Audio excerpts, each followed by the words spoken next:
Lately, I've been reflecting on alienation, not just in Marx's sense of being estranged from our labor, but something deeper, a disconnect from our own humanity, from each other. Marx understood this well.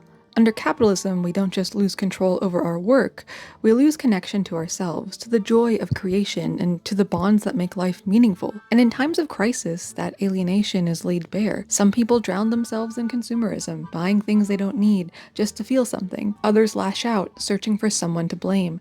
Some retreat entirely, clinging to the comfort of routine, the illusion of stability. And then there are those who just break. And maybe that's the most honest reaction of all. Something about this moment in time feels particularly suffocating.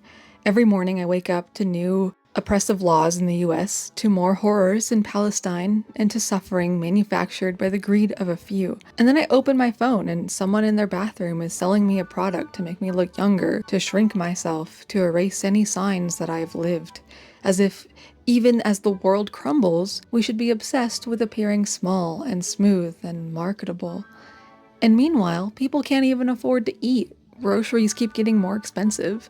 And not because there isn't enough food, but because corporations know they can raise prices and blame it on inflation or supply chain issues.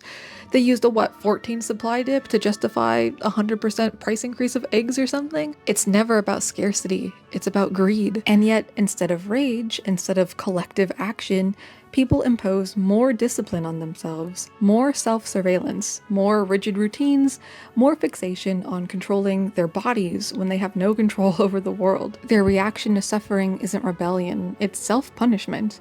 But maybe it's just because I'm fasting for Ramadan that I'm thinking about this differently. About hunger, about patience, about what it means to feel deeply and to live fully.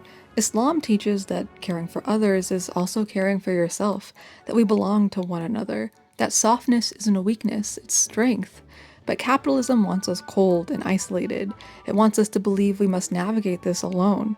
But I refuse to shrink or to be palatable, to pretend things are normal right now. Maybe in a world that keeps telling us to be smaller, the most radical thing we can do is expand, to take up space, and to embrace joy, to hold on to our softness and humanity with both hands. Rosa Luxemburg once said, "Those who do not move do not notice their chains." And I really refuse to stay still right now.